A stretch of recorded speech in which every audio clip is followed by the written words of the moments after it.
What's up, everyone? Welcome back to Locked On Sharks, the premier hockey podcast covering your favorite team in the Bay Area. The Sharks lost 3-2 to the referees.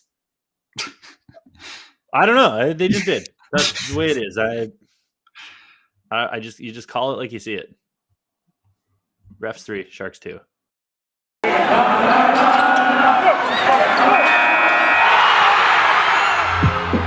You're Locked On Sharks, your daily podcast on the San Jose Sharks. Part of the Locked On Podcast Network, your team every day.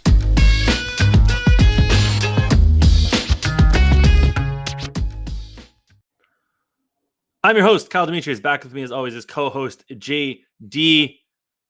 The Seattle Packers playoff game to my... I don't really know any more reffing. Tim Donaghy? I don't really know any famous reffing controversies. Are you talking about the Fail Mary? Because that wasn't a... Yeah, one ref is doing this and one ref... It wasn't a playoff game. That was a regular season game. Whatever. It felt like a playoff game to me. Yeah. It was real to me. The best picture is when they're sitting on the ground and one referee's got his arms up. The other one, yeah. It's like, come on, get it together. I'm a big believer that you shouldn't worry about the referees, but Timo Meier literally got can openered in overtime, and they're like, well, embellishment. And also he got a penalty earlier in the game when he was lying on the ice getting pounded by two guys. Phrasing. And they were like, you also got a roughing penalty for getting punched. I just don't understand it. Especially after the parade of penalties that the Sharks got called against them during that time too. And it's just like, yeah. It's again like we try not to be like big ref the refs are part of the game. It's a variable. Like it happens. You make it happens and it tends to even itself out. But tonight was a night where the Sharks definitely got screwed by the refs. So yeah, it was egregious. If you go to Locked On Sharks Twitter feed, somebody tweeted at us. Actually, JD quote tweeted it from Locked On Sharks. The McDonald's stick is literally. Sorry, I'm burping. I had a Pepsi. I haven't had a Pepsi in weeks. Oh, gaseous pop. Soda, sorry. As JD just slams a Coke. If you go to Twitter, you can see that McDonald's stick is literally in Timo's cock coming out the other side, and they call embellishment. Like that's literally a textbook can opener. So I don't understand what we're doing here because it's I don't know. It's the problem is the Sharks played really well. They did, and they got the game snatched out of their neon claws by the stupid refs. So it's like they came away with a point, which is obviously way more points than I thought they'd get out of this game. But they didn't look bad, and then they didn't get a fair shake at the end to try to win the game, especially when Tampa put the hammer down in the third period. You can try to sneak away too, but it was a shitty outcome for the Sharks team that deserved better, which I can't believe I'm saying. Yeah, and I think it's the reason why the Sharks win this is because of James Reimer. And, the way he played on this road trip is, this is the same James Reimer we saw at the beginning of the season where it was just he's been able to cover up any mistakes that the Sharks have had and, made big saves, which is something they haven't gotten in the past couple of years. And that's the reason why they're in the hunt for a potential playoff spot. I know Micah tweeted out and they're 11% chance right 11.4%. Okay, 0.4. Sorry, but it's the reason they're even this close is because of the way James Reimer's played this year, and the reason they took 4 out of a potential 8 points on this road trip is because Reimer, he was amazing. None of the goals you can be like, oh yeah, that Reimer should have stopped that. Like he was amazing the entire road trip, and especially with the team that didn't have Middleton, didn't have Ferraro for a chunk of it, just kind of having to play guys left and right from, guys that probably should be getting as much ice time as they were. Magna played had to play a bunch of, minutes this weekend. And James Reimer, man, imagine if they just kept him and not re-signed Martin Jones. Like 6 banners? No, because Martin Jones, people. I know. I'm just Martin Jones, but Martin Jones was good when they signed him to the extension. Like he got that the revisionist history is that he was always bad when he clearly wasn't. So no, I know. I'm just messing. But Yeah, it's nice to see because he was a little up and down, kind of that middle chunk, like in December and stuff, and he was dealing with He some was injuries. just flat out bad. And then, but yeah, it's nice to see Reimer kind of bouncing back and playing well, especially with Hill being out where they need him to kind of step up. And it'll be nice to see what happens when Hill and Reimer are both healthy, because Hill was playing really well before he got hurt. So, and I wouldn't hold my breath. I wouldn't hold my breath. I mean, Hill was playing well while Reimer was. But like, how many out, games was that? 4?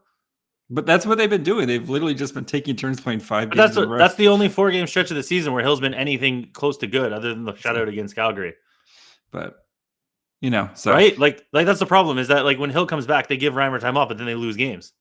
So it's like, I don't know. They You kind of just gotta too. So yeah, they also played like 3 best teams in the league in a row. So, but then you're not having to put as much, like Reimer's not having to play every game, and yeah. But at this point, like if the Sharks are going to hang against Florida or not Florida, Carolina and Washington and Tampa, just run James Reimer into the ground. Who gives a shit? He's like 34. Just burn him out and try to make. If you're trying to make the playoffs, just burn him out. Who cares? Yeah. Fair, right? Fair. Like he's not part of the core. He's not part of the future. He's not part of anything.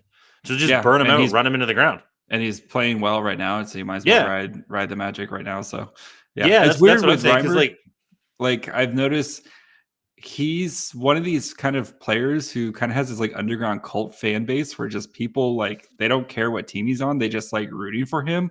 I've noticed just because like I have my little Optimus Reimer sticker, and people like I get messages and stuff like, oh, I loved him from his days and XYZ, and it's kind of weird where he just kind of has this like little cult following, and it's kind of adorable. So yeah, anyway. he was like weirdly liked in Toronto. Well, it's because this is the thing. If you're too good, Toronto won't like you. Yeah. Or if you're European. But like if you're like a scrappy underdog, they'll love you. Like they don't really like Matt Sundin all that much, but they love like Ty Domi and Wendell Clark and stuff. It doesn't make any sense. Doug Gilmour ended up being very skilled, but he was like a scrappy, weird guy, and his nickname was Killer. So like they like that kind of guy. So like they love the Reimer story, which is where the thing. And I think he's just kind of coasted off that. But yeah, honestly, like Hill has not been like, other than like a couple games here and there, Hill's been pretty trash most of the season. So like, just if you're going to try to make the playoffs, just run Reimer right into the ground and deal with it later. You know what I mean? Yeah. Or if you fall out of the playoffs because everybody else is winning, then you can trade him. But I just think run with Reimer. Just give Reimer not all the starts, but like a healthy heaping of the starts as they head out, because like you might as well. Yeah, I mean, well, so like here, the last 5 games Hill played, so he... No, I know he was good for 5 games, but go back for the previous 17 that he played. Okay. Like he wasn't very good. There's a reason that Reimer, they've still been splitting time. Like Hill started the season decently, and then I guess he had that shutout against Calgary or whatever, and then he was really bad. Yeah, he started to turn around, I think. Start of the new year, I think he's turned it around. But yeah, fair. Hill up and down. So yeah, so if you're like, that's the whole thing here. Like if we're shifting gears into trying to make the playoffs, because obviously the Sharks played better on this road trip than I think both of us thought. Apparently the only person that thinks the Sharks are bad on the face of the earth. But if they're gonna be better, or if they're gonna hang in here, then play Reimer, because they got the Oilers coming up and the Canucks coming up. Those are 2 games where if you want your playoff, coming off a huge break too, so everybody should be fresh. Yeah. So like if you have playoff dreams, you have to beat Edmonton and you have to beat Vancouver. You can lose the Vegas game, I don't care. And then you have to beat all the crappy teams that you're playing after that. You know what I mean? So yeah,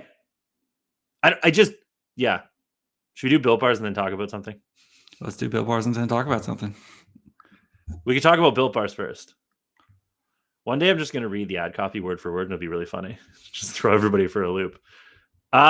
It's February, so hopefully you're still hitting your New Year's goal. New year, new me. Hopefully you're still doing that thing, because it's always good to be healthy. And whatever healthy looks like to you is okay. But try to add in a Built Bar here and there. You can get rid of those chocolate bars or those candy bars, because a lot of Built Bars, they taste as good because they're covered in 100% real chocolate, and they have a wide variety of flavors. And the flavors don't taste like your traditional protein bar that are kind of chalky or chemically and taste gross.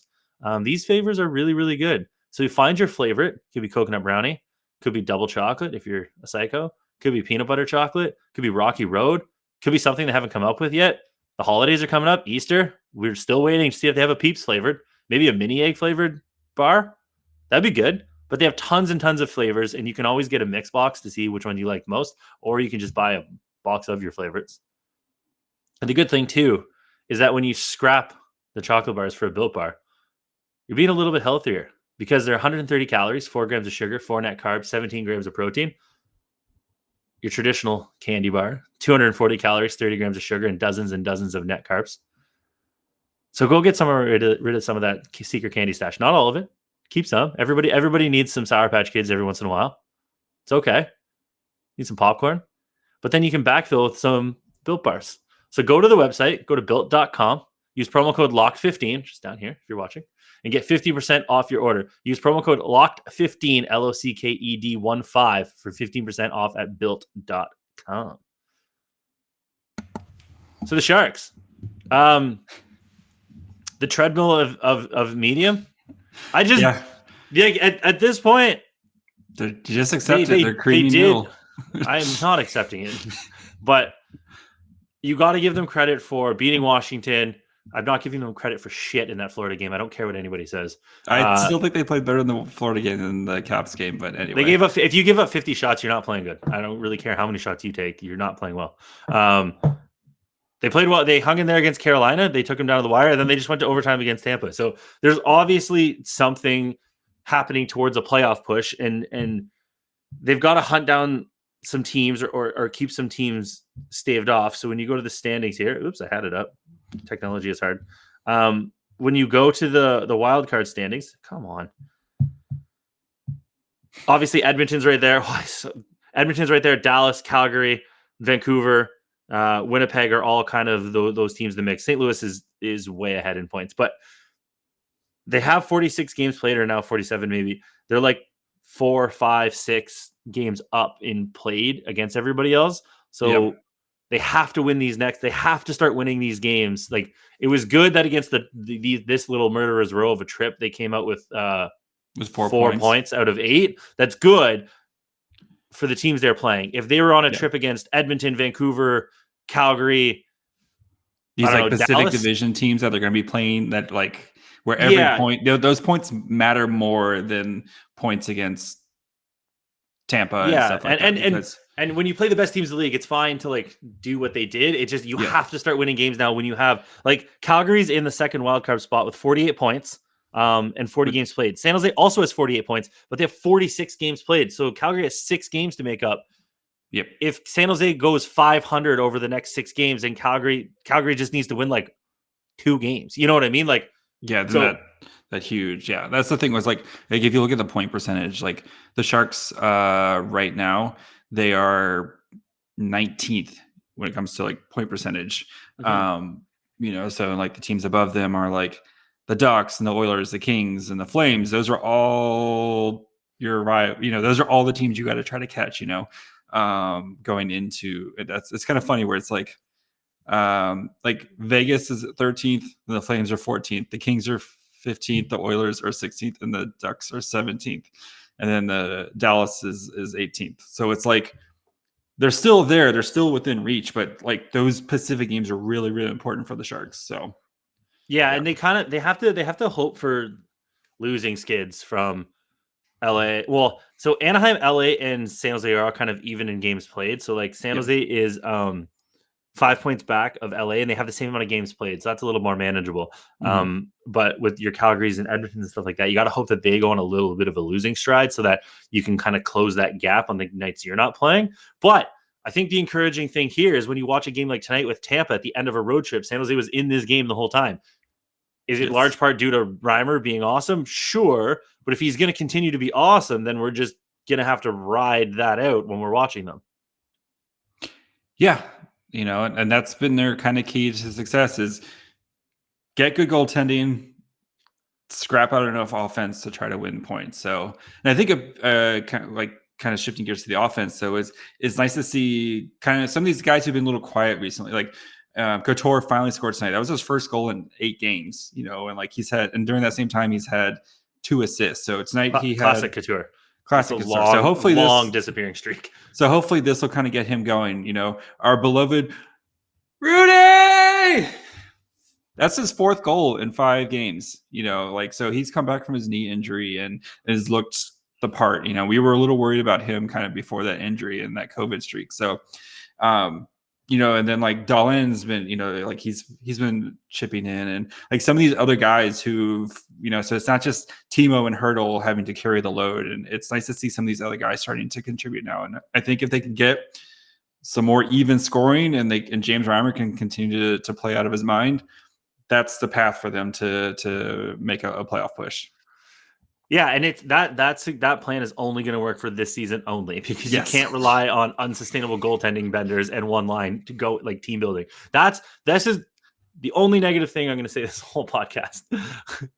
This is the thing, and I said this on the YouTube comments, that I don't like. I believe that you should be competitive or bad. Don't stay in the middle, because you're not going to, like, the same people that are like, well, they should go for a playoff, and then they finish 17th are the same people that in 2 years would be like, then why don't they have any elite prospects? It's, well, because they didn't do one or the other. You know what I mean? Yeah. So, but this is the thing that worries me always. You push for a playoff spot, and either you get in or you just miss, and you end up deluding yourself into thinking, wow, that team has something. When they don't, because they're building it on the wrong things. They just like are having, like, you can't build on a goalie going insane. A 35-year-old goalie going. Exactly. So they're building, and like Brent Burns is father time is caught up, and Erik Karlsson's hurt again, and Logan Couture is getting older. You know what I mean? So like all of these things are masked. If you make the playoffs, you're like, wow, this team has it. But really the core of the tree is rotting, and it's got a nice little shiny bark on the outside. That's the only thing that worries me, is that the management then is like, we're close, and then you aren't, and you fall back a little bit, and you're stuck in this treadmill of nothing. That's where I'm worried. Not so much that they're going to make the playoffs or not. If you want to make the playoffs and get curb stomped, go for it. I don't really care. But then A, don't complain in a couple of years when they don't have prospects, and B, don't take that as a, wow, they're really good, because we can all see that this core needs some rejiggering. Like it's there. But anyway, if they're going for it this year, then we're along for the ride. And if James Reimer can do the thing, then he can do the thing, I guess. Yes. Kyle, if you wanted to bet on if the Sharks could break those 11% odds and make the playoffs, where would you do that? I think I'm going to, and it's going to be Bet Online. Yes, Bet Online. So Bet Online's got you covered this season with more props, odds, and lines than ever before. As football continues its march to the playoffs, right to the big game in less than 2 weeks, BetOnline.net remains the best spot for all your sports scores, podcasts, and news this season. It's not just football. BetOnline's got you up-to-the-minute info on pro and college hoops, NHL, boxing, UFC, along with live real-time updates on current games. Don't wait to take advantage of all the new amazing offers available for the 2022 season. BetOnline, where the game starts. I would be remiss if we didn't talk about Tomas Hertl's epic quote, where he basically reversed over Evander Kane, put the car back in drive, drove over, put it back in reverse again, and then one more time drive, where he said, what, Kyle? I've enjoyed every moment in the locker room this year. The locker room this season is better than before. Yes, guys. I can't quite put my finger on what's different. But. I know. Yes, like Evander Kane, great hockey player on the ice, does Not a lot really. of good. He scores goals. Yeah, he scores goals, but like takes a lot of penalties. Yeah, but I mean, there's something to be said about. I mean, because his team is basically the same as it was last year, and they are. I mean, yes, they have much better goaltending, but you know, when you're not having to deal with bad teammates and stuff, and the people were like, "Oh, they should just suck it up because Evander Kane's good." I don't know, man. When you have a bad coworker, it makes life at work really bad. So, do you? I think we'll probably talk about this more tomorrow. But right now? Where do you feel about Hertl's? You think he resigns? Yes. Yeah. He's going to talk himself into the. I mean, I think the way they're playing right now, you can say, look at the prospects. You've got Eklund coming. What prospects? Eklund. You think the Bordelos, the Gushins, all these other guys. Okay, this is the exact thing I'm talking about, because everybody. I'm just talking from Hertl's perspective. So out of Bordelot, Gushin, Weissblatt, who's the other one? Robbins, Co. Robbins. You're lucky if you're going to get one. Yeah. Not 4, not 3. You're lucky. I almost gave you the finger on the thing. Yeah, that's fine. You're going to get one. Like, that's just how the hockey works. Like, that's what this is the problem that I was talking about with the middle again. Eklund is probably going to work out. You get one more, and then you've got to find other pieces. Like, they may have just an incredible draft where they do get like 2 or 3 or 4, but like the odds statistically, you're going to get one. So like, yeah, that's the thing I'm talking about. So I'm just talking looking from at it going perspective. If he's then he's these guys, not that bright. So, but yeah, I mean, well, I'm sure we'll discuss this tomorrow more in our midterm or kind of mid-season review. But like, I don't know. I feel more confident today about him resigning. I'll put it at 75% right now. But really? I'm at like 51, 50, just the slight 51 over. 49. Yeah, it goes back and forth constantly. But he's having fun. Okay, it's true. He is the fun guy. Like that's his shtick. Is he's the fun guy? But like, I don't know. The Sharks can get a lot for him. Yeah, it might be wise, even if he wants to stay, to just trade him. We'll discuss this more tomorrow. Another thing, Mario Ferraro, what a dude. Comes back full face shield, plays 27 minutes tonight. Get your Mario Ferraro praise in tomorrow, because in the midterm I have a little surprise for you. Oh boy. Yes. Oh boy. That's foreboding. It's very ominous. Yes. But yeah, I mean, just, like the dude, like hockey players, man, are a different breed. I don't know. Like I would, just casually plays a 27-minute game after dental surgery like 2 days ago. So good for him. But helps stabilize the defense too. And, it's good to see Middleton back as well. So he is the superstar of this defense. Jacob Superstar Middleton. Yes. The only noted superstar. But yeah, any other final thoughts for you, Kyle, before we end this? No. Okay. I have nothing. If you'd like to come on the internet and tell me I'm still too negative, you can do that in many places. Twitter, Facebook, Instagram, Locked On Sharks. You can do that there. YouTube seems to be the breeding ground for this. So Locked On Sharks, you can subscribe and watch us. Maybe it's because we haven't done the ASMR stuff recently. That's why we got to chill people out. I don't know. Somebody told me to get off the pod. Yes. I founded the podcast. I don't know. Get out of here. Yeah, Locked On Sharks there. We got an unhinged email. We've been meaning to read the email, so let's do that today. Yeah, I can't find the other. I honestly, okay, here, let me hold on. Poor Paul. Poor Paul. Here, let me just filter by Locked On Sharks. This is probably easier. Okay, here we go.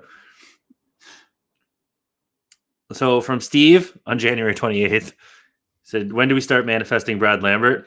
Anytime. Go nuts. Okay, then we got decided yet. Yes. And from January 26th, we got one from Dana. It says, greetings, content brethren, implying that Dana also does content. I don't know. We'll let it slide. It said, hi, it's Dana again. Dana, your name's on the email. We know. Just reaching out because I wanted to see what your thoughts are on the boogeyman. It kind of says bougie man, which is kind of sweet. Disclaimer, I'm sending this before the Caps game, but I don't think the outcome of one game will determine his future, especially since we all expect to be blown up versus the Caps anyway, and any other result will be a welcome surprise. And it was. Bob being let go at any point in the season is not happening, blah, blah, blah, blah, blah. Basically, long discussion about like why should Bob be let go or not. Also said, thanks for your guys' hard work. And then said, best, Dana. P.S. We all know he got those fingers, forearm injuries the same way he got the groin injury. Ask Melinda. Happy wife, happy life. Our kind of content. Dana then sent a follow-up email that said, bracket, he being Carlson. Sorry, I have a headache and I'm sleep deprived and not literate anymore. Again, bracket. We know who you're talking about. You didn't need to send it again. We're good. Kara Hand sent us professional website redesigning services. Oh, good. We need to do that. Yes. Paul from January 24th. This was a formal one. He must have been at work because it's got all of his signature stuff in it. Can either of you really see Bob Bugner leading the Sharks to a Stanley Cup? I'll wait for your laughter to stop. He's the coach raising the cup over his head after Eklund. How dare you assume that Meyer or how dare you assume that Erik Karlsson is not going to be on this team? Or the departed husk of Patrick Marleau is going to be brought out from the rafters. Like Mr. Burns when he's frozen at the wedding. his legs break off. No, I think they should go full Mr. Burt, where he's got the head, but then the robot body for Patrick Marleau. Yes. Okay, there we go. No way I can't see it. This is clearly not our guy. It's time to get real and move forward with the teardown rebuild, blah, blah, blah. Eklund and his new friends deserve better than Bob. Thoughts? I mean, like, yeah, I'm not a big Bob guy. Steve, Noah Gregor, bracket, urgent. He was sent on January 24th. I was going to write a snarky email about how riding a PDO bender in the AHL doesn't make John Leonard the next guy up. But looking at his fancy stats from last year, he probably deserves a shot. On a shitty Sharks team, guy put up a positive expected goals percentage, SCF percentage, I don't know what that is, and was 5th on the team in shots percentage, minimum 200 minutes. If he was putting up more than 0.5 points per game in the AHL, he probably would have been called up now. P.S. Knyzhynov has been day-to-day for 84 years. P.P.S. Many people, the fry sensation. Oh, yeah. He also asked us if we would accept the fry sensation. I think he actually made one. Oh, nice. So, yes. Now, to the good email. I don't know if you recall yesterday or the day before. We talked about haggis. Oh, yes. Yesterday, yeah. And we bravely said, do we have any listeners in Scotland? You should email us. Joseph took us up on that. Oh, boy. This email is 3 pages long. Oh, no. It's titled Haggis. It says, hello, content boys. I'm reading the whole thing. I am a Sharks fan from, bracket, and currently living in Scotland. I've been a Sharks fan for 13 years, and finally, my specific experiences are vaguely relevant to the San Jose Sharks. Haggis facts. I'm not joking. I'm literally reading this. 1, he screws up and says JD, but he actually means me. Kyle, it's pronounced haggis, not haggis. You got it right the first time. Knowing Scottish people, you will have received a contradictory email saying it's the other way, and I will have made an enemy for life. We truly are a contentious people. 2, haggis is fucking delicious, and if you're going to compare the Sharks to haggis, it should be in complimentary way. It's surprisingly versatile too. Haggis pakora is pretty common in Indian restaurants here, for instance. Traditionally, though, it should be served with neeps, bracket, those are mashed turnips, and tatties, those are mashed potatoes, with a whiskey or peppercorn sauce. 3, vegetarian haggis is probably better than meat haggis, but there's a lot of people that are too insecure to admit this. 4, haggis is a special occasion meal because they are a really hard animal to catch. They're small but surprisingly quick. To catch one, you have to chase it to the top of a hill and then chase it around the hill 5 times before changing direction and scooping the wee guys up. Vegetarian haggai are a lot easier to catch if you only have to run around the hill 3 times. Attached is a picture of a haggis in its natural habitat. It looks like some sort of skunk with like porn star hair. I've probably got some vaguely Sharks-related questions that I'll send at some point, but this seemed a whole lot more important. Big fan of the show, even if it is more important. Big fan of the show, even if I'm possibly the only listener in Scotland, bracket, which would be a surprise since I would say in my personal experience, the Sharks are one of the more popular teams in Scotland. Top 10, easily, possibly top 5. Because there's like 15 hockey fans in general, probably. Cheers, lads. Joe. P.S. Obviously, the whole thing about hunting the wild haggis is bullshit, but an even more proud tradition of the Scots is being wide, which means cheeky, and bamming folk up, which means messing with, about stuff that happens here. Then, an hour and 9 minutes later, he sent a follow-up email. Sorry, lads, just caught my mistake. It was Kyle that asked about the pronunciation of haggis, not JD. I can only assume that JD didn't want to make an enemy for life, so stay out of it altogether. So, Kyle, you are right with your first pronunciation of haggis. Cheers. Why did he send an email to us and then an hour later decide to follow up? Was he thinking about the email? But anyway. He probably was. He's like, shit. This is completely unhinged. I replied from the official email. This is insane. We love it. Dash the boys. Yes. I assume you did boys with a Z. This is correct. You think this is amateur hour? This is the League of Bushes. Yeah. So anyway, that was from Joe. We have one Scottish listener at least. Yeah. So anyway, that was a fun email to read. I was very thoroughly overjoyed this morning when I got that. So congrats to you, Joe. Send a voice note next time. I want to hear some Scottish accent. Actually, no, I don't. No, not for me. It's because they don't break down it's just United Kingdom. It doesn't break down our. Well, that's because it's not really a country. Yeah. Anyway, so. Yeah. Right. I mean, we can all agree that England is the worst of the 4. So there we go. I just got a lot of street cred. or whatever they call it in Scotland. I don't know. Haggis crit. Fjord letters or something. I don't know, man. JD is at my fry hole. Kyle is at Kyle Demetrius. Thank you guys for making us your first listen. Make sure you guys go listen to Locked On Bets, Locked On NHL every day. They've got new stuff. They're going to be doing a bunch of Olympic stuff, so that if that toots your horn right there, you can go check that out.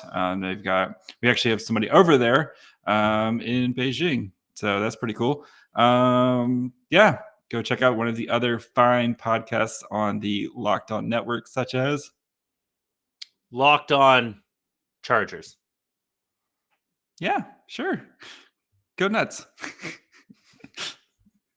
Bye, friends. Arrivederci.